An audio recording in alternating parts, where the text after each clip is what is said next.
गायत्री विद्या मंदिर इस माध्यमिक विद्यालय संस्थान के यूट्यूब चैनल पर आप सभी का पुनः हार्दिक स्वागत है। आज हम 9th क्लास के विज्ञान विषय का छठा पाठ डिस्कस कर रहे थे। उत्तक पर आधारित आपके 2 वीडियो रिलीज किए। आज दूसरा वीडियो अपन पढ़ने जा रहे हैं। आप देख रहे हो पौधे के तने की अनुप्रस्थ कट करने पर आपने देखा था भिन्न भिन्न प्रकार की कोशिका की संरचना इसमें देखने को आपको मिलती है और उनकी क्रियाविधि भी अलग अलग होती है और उसके आधार पर इसमें कई प्रकार के उत्तक का निर्माण होता है। आपने देखा था पादप में 2 प्रकार के उत्तक पाए जाते हैं, एक तो विभाज्य उत्तक और दूसरा था आपके सरल उत्तक। सरल उत्तक को भी 2 कैटेगरी डिवाइड करोगे। स्थायी उत्तक के रूप में आपने देखा था एक तो विभाज्य उत्तक और एक है स्थायी उत्तक। स्थायी उत्तक को 2 कैटेगरी में डिवाइड करके पढ़ेंगे, एक सरल स्थायी उत्तक और दूसरा पढ़ेंगे जटिल स्थायी उत्तक। तो इन दोनों की स्टडी करने के लिए अपन ने क्या लिया, एक पौधे के तने को ऊर्ध्वाधर अनुप्रस्थ और ऊर्ध्वाधर दोनों प्रकार की सेक्शन कटिंग करते हैं। यह तो है अनुप्रस्थ और यह है ऊर्ध्वाधर।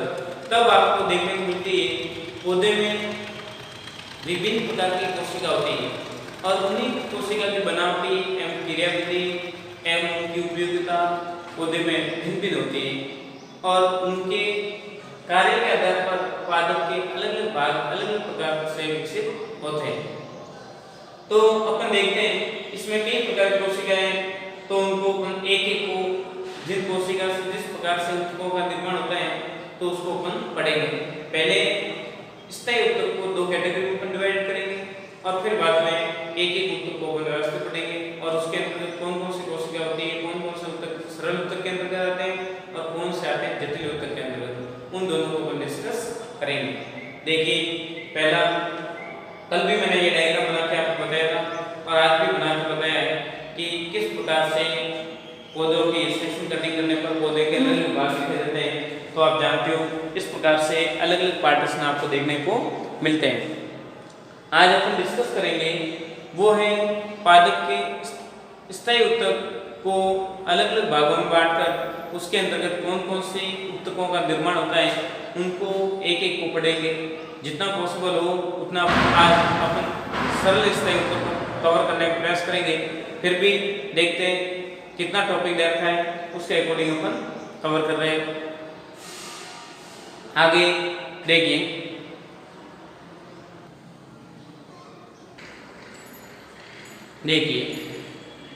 अपन बात कर रहे हैं स्थायी उत्तक की बात कर रहे हैं।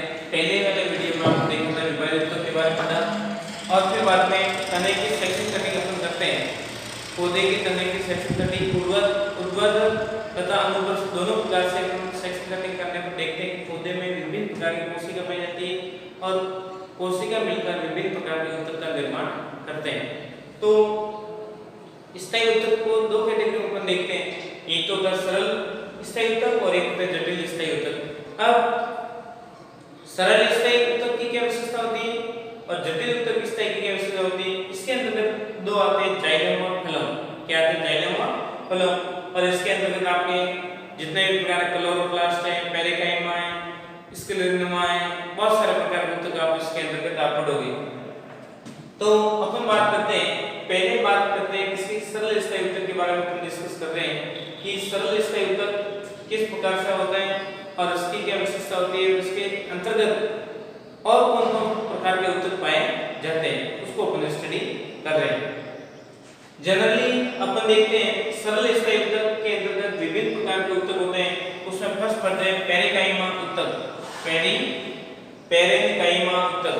पेरिकाइमा उत्तक क्या होता है, इसकी क्या विशेषता होती है, इसमें कोशिका कैसे होती है और ये क्या कार्य करता है, कोशिका की संरचना कैसे दिखती है, तो सारी अपन बात करते हैं। पहले पेरिकाइमा उत्तक।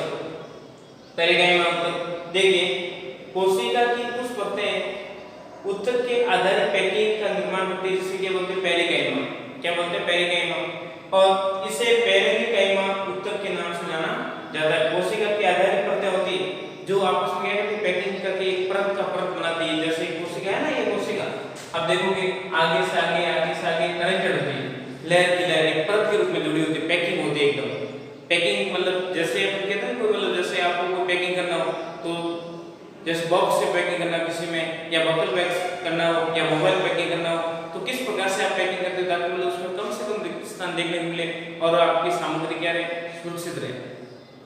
तो इसी प्रकार से अपन देखते हैं कोशिका की पैकिंग होती है तब एक कोशिका दूसरी कोशिका से क्या होती है सटी रहती है और गोलाकार कोशिका होने का इसमें कुछ क्या पाया जाता है रिक्त स्थान।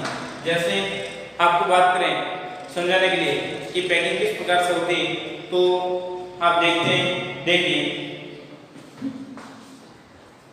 जैसे मान लीजिए ये 3 कोशिका है, मान लीजिए क्या 3 कोशिका, तीनों कोशिका को आप पास-पास लाओगे, तीनों गोलों को आप पास-पास लाओगे 1 2 3 तो इन तीनों को सटाने का प्रयास करोगे तो इसके मध्य थोड़ा बहुत क्या पाया जाएगा रिक्त स्थान, क्या पाया जाएगा रिक्त स्थान। तो उसी को क्या बोलेंगे अंतराकाश स्थान या रिक्त स्थान। जैसे ये एक गोला, 2 गोला, 3 4 गोले आपस में मिल जाएंगे तो उनके मध्य क्या बन जाएगा रिक्त स्थान पाया जाएगा। पैकिंग इस प्रकार से होती है और इस प्रकार से निर्मित होने वाले वस्तु को क्या बोलते हैं पेरिकाइमा बोलते हैं और इस प्रकार से निर्मित होने वाले वस्तु को क्या बोलेंगे पेरिकाइमा ऊतक के नाम से जाना जाता है। इस ऊतक में एक जो आप देखोगे इसको ऊतक में जो कोशिका पाई जाती है उसकी विशेषता होती है एक पतली कोशिका वृद्धि वाली सरल कोशिका होती है जो प्राय क्या होती है जीवित होती है। इनमें जितने भी प्रकार के सरल ऊतक के अंदर देखोगे तो जीवित कोशिका से मिलकर बने होते हैं और जबकि जटिल ऊतकों में कोशिका क्या होते हैं मृत कोशिका होती है। तो निश्चय करेंगे आगे। तो अब देखते फिलहाल आप देखते हैं इस ऊतक में एक पतली कोशिका वृद्धि वाली सरल कोशिका होती है जो प्राय जीवित अवस्था में होती है, उसको जीवित कोशिका के नाम से भी जाना जाता है पादप में। ये बंधन रहित होती है, इस पे किसी प्रकार का कोई प्रेशर नहीं होता है परंतु कोशिका के मध्य आकर्षण होने के कारण एक दूसरे आपस में क्या होते हैं कस्य बल में रहते हैं। कोशिका के मध्य अंतराकर्षण बल होने के कारण कोशिका एक दूसरे से क्या होती है चिपकी रहती है जुड़ी रहती है परंतु विशेष प्रकार का कोई प्रेशर नहीं होता है, ओनली पर आकर्षण बल द्वारा एक दूसरे से बंधी हुई रहती है। आप देखते हैं कि कोशिका के मध्य क्या देखने को मिलता है रिक्त स्थान, क्या पाया जाता है रिक्त स्थान, कोशिका के मध्य रिक्त स्थान। अब आप इसकी सेक्शन कटिंग करते हैं, एक तो खड़ी करते हैं और एक ऊर्ध्वाधर करते हैं। तो ऊर्ध्वाधर सेक्शन कटिंग करने पर आपकी संख्या कैसे निकल देती है ऐसे ऊर्ध्वाधर और खड़ी में क्या अंतर, जैसे ये जैसे ऑर्डर है इसको मैं ऐसे कट करता हूँ सीधा डायरेक्ट पूरा तब तो वो हो जाएगा आपके ऊर्ध्वाधर और आड़ा कट कर रहा हूँ तो वो क्या हो जाएगा अनुप्रस्थ। जब कोशिका की अनुप्रस्थ कटिंग करते हैं तब तो ऐसी संख्या दिखाई देती है और ऊर्ध्वाधर करते हैं तब ऐसी संख्या देखने को मिलती है। तो इसमें कौन कौन से भाग होते हैं, ये रिक्त स्थान जो ये पाया वाला ये रिक्त स्थान, इसके चारों तरफ अलग अलग झिल्लियां होती है, इसके मध्य कोशिका द्रव्य पाया जाता है, केंद्रक होता है, कहीं पे हरे बिंदु दिखाई देते हैं वो हरे प्लवक और ये रसदानी है, बहुत सारे ऐसे कई प्रकार के केंद्र पाए जाते हैं और कोशिका की पूरी जितने भी कोशिका की आवश्यकता होती है वो पादप कोशिका अनुसार इसमें उपस्थित होते हैं। अब देखते हैं इस कोशिका में जो रिक्त स्थान पाया जाता है इसकी वजह से पादप में इसकी क्या उपयोगिता है उसको अपन डिस्कस कर रहे हैं। तो आप जानते हो पादप में इन्हीं रिक्त स्थान के कारण पौधों में विभिन्न प्रकार के एक तो भोज्य पदार्थ तथा तरल पदार्थों को एब्जॉर्ब करने की टेंडेंसी रहती है, भोजन को अधिशोषण करने की टेंडेंसी इनमें बनी रहती है क्योंकि इनमें रिक्त स्थान पाया जाता है, रसदानियां पाई जाती है और रसदानियां पौधों में विशाल मात्रा में भोजन को ग्रहण करने की क्षमता रखते हैं और पौधे को क्या करेगा सहायता प्रदान करता है, सहारा प्रदान करेगा, मतलब पौधे को खड़ा स्थिर अवस्था में बनाए रखने में सहायता प्रदान करने का कार्य करता है। तो अपन देखते हैं आपको पूछें कि रसदानियों का क्या कार्य है या पेरिकाइमा ऊतक का क्या कार्य है तो क्या बताओगे पौधों को सहायता प्रदान करना तथा भोजन को भंडारण करना। ये ऊतक पौधे को सहारा प्रदान करते हैं तथा साथ ही भोजन संग्रहण का करते हैं, भोजन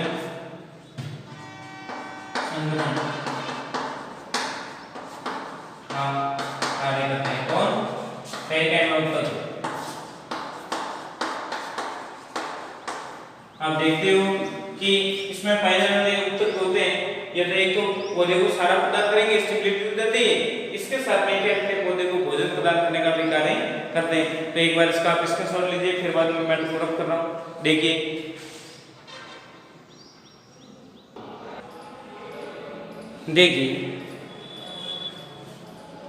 आप देख रहे हैं कि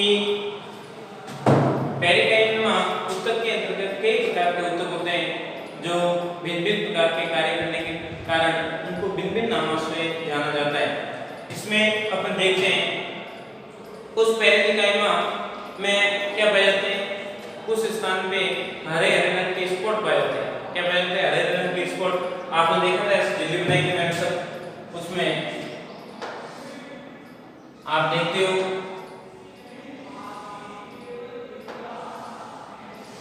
इसमें कोशिका द्रव तो था ही, कोशिका द्रव तो पाया गया था, ये आप देखा था।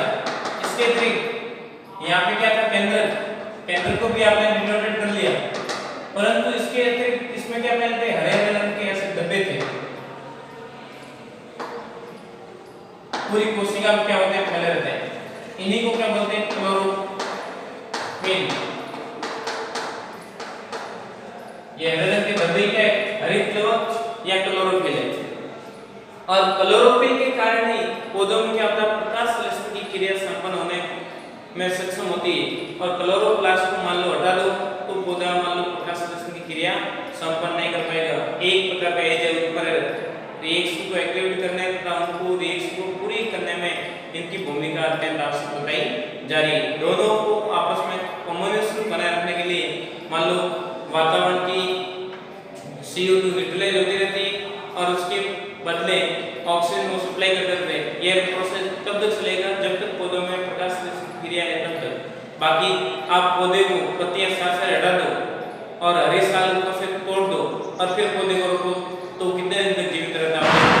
तो आप खुद देखोगे पौधा उसी टाइम बाद में क्या होता है, मर जाता है। उसी टाइम बाद में अपने आप क्या होता है, मर जाता है। क्यों? क्योंकि उसमें प्रकाश संश्लेषण की क्रिया संपन्न नहीं हुई, पौधा अपना भोजन नहीं बना पाया। और प्रकाश संश्लेषण की क्रिया पानी देते हो, सब देते हो और प्रकाश मिलता है, क्यों नहीं हुई? तो कि उसमें हरित लवक जो पत्तियों में पाया जाता था या तने में पाया जाता था वो आपने क्या करके हटा दिया। इसको आपको आइडेंटिफाई करना है कि मान लो पौधों में हरित लवक है या नहीं, तो आप इसका प्रैक्टिकल प्रयोग भी करके आप देख सकते हो। क्या? जैसे आपने पत्तियां ली, एक तो हरे रंग की पत्तियां ली और हरे रंग की पत्तियों को लेके डायरेक्टली इन पे एक तो डालना आयोडीन सॉल्यूशन और एक दूसरी पत्तियां हरी पत्तियों को उसी पत्तियों का आधा पार्ट इसमें आप गर्म कर लेना, पानी में क्या करते हैं, उबालने पर ये हरित लवक क्या हो जाएगा, मर्द हो जाता है। हरित लवक कोशिका क्या हो जाएगी, क्लोरोफिल क्या हो जाएगा, नष्ट हो जाएगी। और फिर बाद में उन्हीं पत्तियों को सुखा, एक तो पास में आपने हरी पत्ती रख रखी, प्रैक्टिकल के रूप में भी ये बारे में आपके आप पढ़ोगे तो आपको देखने को मिलेगा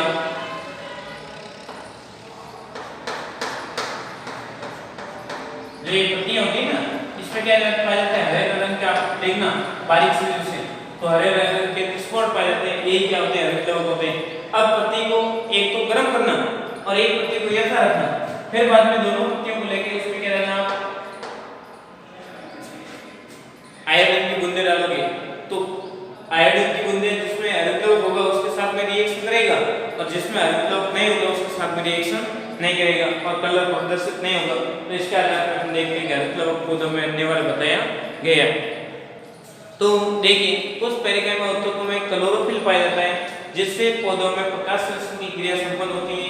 इन पेरिकाइमा ऊतक को क्लोरोकाइमा ऊतक के नाम से भी जाना जाता है, क्लोरोकाइमा ऊतक के नाम से या हरित ऊतक के नाम से जाना जाता है।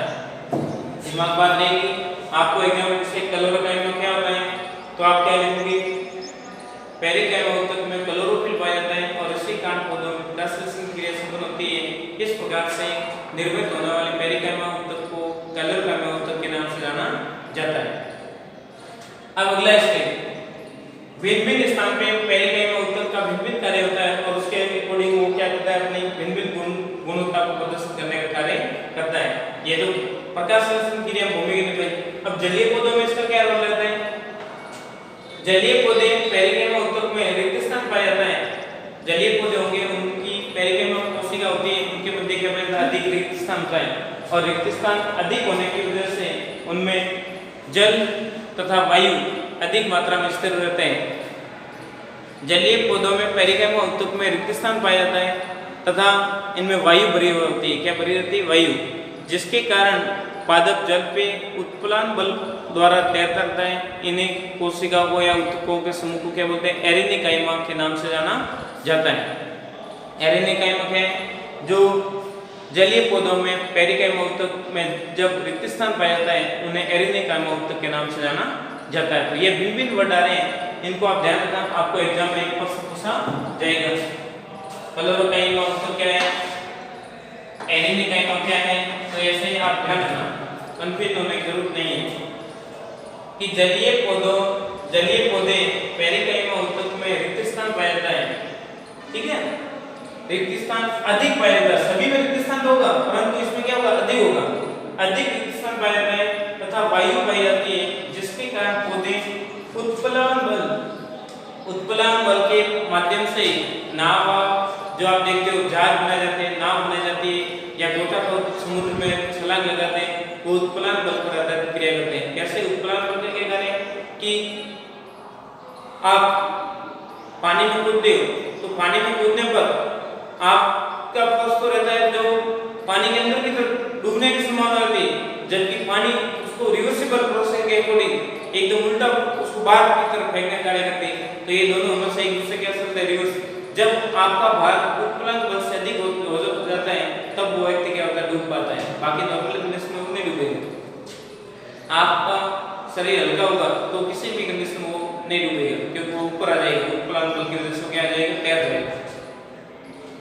तो जलीय पौधों में पेरिकाइमा ऊतक में रिक्त स्थान अधिक पाया जाता है तथा वायु पाई जाती है, जिसके कारण पादप जल में उत्प्लावन बल द्वारा तैरते रहते हैं। इन ऊतकों को एरेनिकाइमा ऊतक के नाम से जाना जाता है। ये तने, जड़ें, पेरिकाइमा ऊतक जल और भोजन को संग्रहित करने में कार्य करते हैं। जलीय पौधों में, जड़ों में, तने में सभी स्थानों पर एरेनिकाइमा ऊतक पाए जाते हैं जो जल तथा भोजन को संग्रहित करने का कार्य भी करते हैं। दूसरा देख रहे हो, पेरिकाइमा ऊतक और प्रॉपर्टी के अकॉर्डिंग किस प्रकार से का प्रोसेस चेंज रहता है उनको देखिए। पौधों में लचीलापन का गुण क्लोरोकाइमा ऊतक के कारण होता है। ये भी पार्ट किसका है, पेरिकाइमा ऊतक का ही पार्ट है। क्लोरोकाइमा, कॉलेनेकाइमा ऊतक क्या होता है, तो देखोगे ये पौधों में लचीलापन उत्पन्न करने का कार्य करता है, जिसकी वजह से पौधे लंबे समय तक क्या रहते हैं, स्थिर अवस्था में रहते हैं। आप टहनी को खींचते हो, खींचने के उपरांत भी वो टूटती नहीं टूटने का कारण क्या है, इसमें कॉलेकाइमा ऊतक पाया जाता है और इसकी वजह से वो टूटता नहीं और पौधों को यांत्रिक सहारा प्रदान करने में भूमिका निभाता है। इस प्रकार से आप भिन्न भिन्न वर्णों के नाम से ऊतक देख रहे हो, ये सारे किसके पार्ट हैं, पेरिकाइमा ऊतक के ही पार्ट हैं।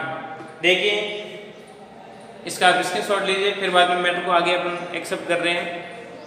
आपको बताया जा रहा है एपिडर्मिस ऊतक के बारे में भी देखेंगे, एपिडर्मिस क्या होता है उसके बारे में। देखिए अगला है आपके एपिडर्मिस।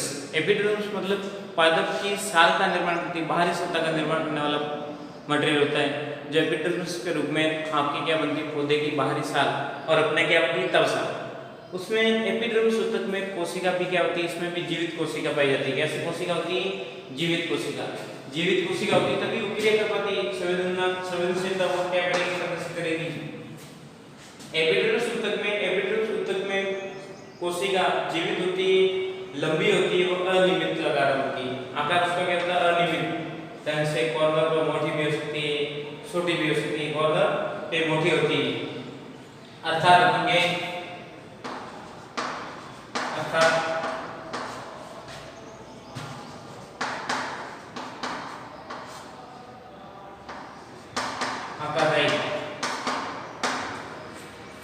कैसे भी लंबी ऐसे बन सकती है, तो उसका कोई पार्टिसिपल फिक्सेबल नहीं होता है। देखते हैं कोशिका के मध्य क्या पाया जाता है, पाया जाता है वो कितना था, बहुत कम। उनकी तुलना में इसमें रिक्त स्थान क्या होगा, बहुत कम रिक्त स्थान पाया जाता है, रिक्त स्थान कम होता है। और ये कोशिका या ये ऊतक क्या कार्य करेगा, बाहरी आघातों से सुरक्षा, ये तक पादप की बाहरी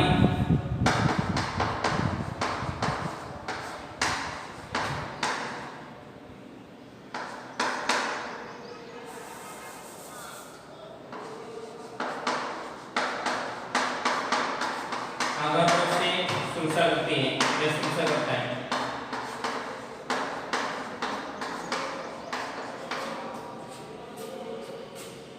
तो ये एपिडर्मिस ऊतक के अंतर्गत इस प्रकार की कोशिका बनती है, जैसे आपके बेंजीन रिंग होती है वैसे वैसे सेल होती है और उसके अंतर्गत क्या पाया जाता है, मटेरियल द्रव्य पदार्थ पाया जाता है। और ये ऊपर नीचे छोटी बड़ी हो सकती है, मतलब कॉर्नर पे बड़ी, बीच में छोटी, कॉर्नर पे बड़ी, छोटी, मोटी ऐसे होती रहती है। तब आप इसकी संरचना देखते हैं, यहाँ से बड़ी फिर वापस कॉर्नर पे जाती छोटी, तो इस प्रकार से संरचना आपको देखने को मिलती है।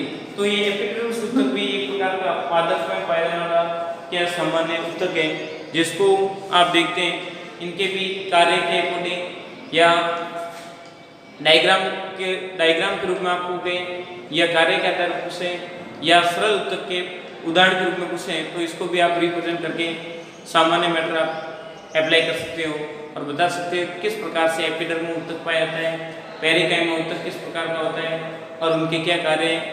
तो ये दो अभी आपने पढ़े, वो किसके पार्टीशन में आपने पढ़े कि सरल ऊतक के पार्ट पढ़े आपने। सरल ऊतक के अंतर्गत एक तो पढ़ा पेरिकाइमा, पेरिकाइमा के अंतर्गत आपने तीन चार प्रकार के पेरिकाइमा के अंतर्गत आपने पढ़े थे।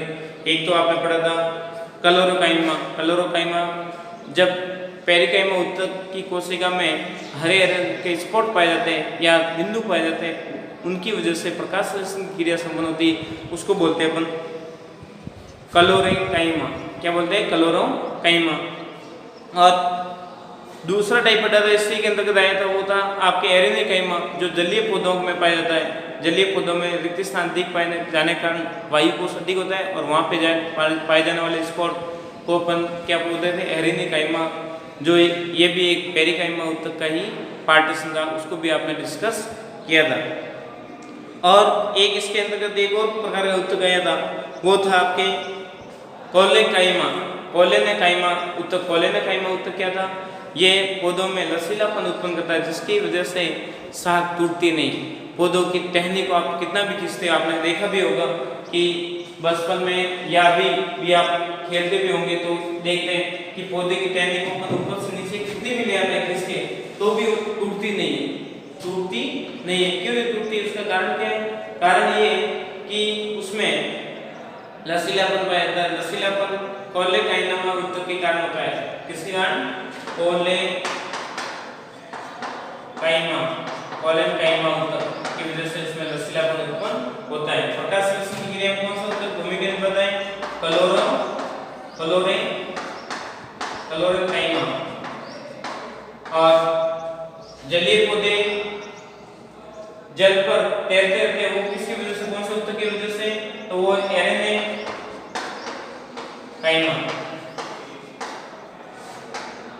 ये पार्टीशन किसके हैं, ये आपने पार्ट पढ़े, वो पढ़े किसके, एरेनिकाइमा एप्लीकेशन आपके सामने रिप्रेजेंट हुई थी। अब अपन पढ़ेंगे ये एपिडर्मिस ऊतक क्या होता है, उसको आपने रिप्रेजेंट करके देखा। ये पौधों की जीवित कोशिका होती है जो लंबी अनियमित रूप से सिरा मोटी हो जाती है और इनका कार्य है कि बाहरी आघातों से सुरक्षा करती है और उनमें रिक्त स्थान कम पाए जाने का पौधों के प्रति दृढ़ता प्रदान करने का भी कार्य करती है। तो इस प्रकार से आपने रिप्रेजेंटेशन करके आज की वीडियो लेक्चर में देखिए। अभी तक सरल ऊतक पूर्ण रूप से पूरा नहीं हुआ है, अभी तक इसके कुछ पार्टीशन बाकी है, उसको अपने अगले वीडियो में विस्तार पूर्वक से डिस्कस करेंगे। जितना आपको मैटर बता रखा है उसको आप व्यवस्थित रूप से सेव करते रहिए। इसका भी आप एक बार स्क्रीनशॉट लीजिए, फिर बाद में अपने नेक्स्ट को अप्लाई करेंगे। देखिए आपने स्क्रीनशॉट ले लिया होगा। अभी आपने छठे पाठ पर आधारित 2 वीडियो रिलीज हो चुके हैं, उसको आपने दोहराया भी होगा, पढ़ा भी होगा, तो आपको समझ आएगा उत्तक की क्या विशेषता होती है, किस प्रकार से करते हैं और जंतु और पादप कोशिका में क्या अंतर होता है, उसको अपन व्यवस्थित रूप से बाद में रिप्रेजेंटेशन करेंगे। तो यहीं तक आपने सरल उत्तक का थोड़ा बहुत डिस्कस किया। कल इसको सरल उत्तक पूरा हो जाएगा, फिर बाद में अपन करेंगे जटिल उत्तक के अंतर्गत। पहले पादप उत्तक पूरे होंगे, फिर अपन पढ़ेंगे जंतु उत्तक। घर पे रहे, सुरक्षित रहे, अपना काम करते रहिए, ध्यान रखें, पढ़ाई करते रहें। और अभी तक गायत्री विद्या मंदिर यूट्यूब चैनल को सब्सक्राइब नहीं किया तो सब्सक्राइब करके लाइक करें और आगे से आगे शेयर करें। थैंक यू सो मच, धन्यवाद।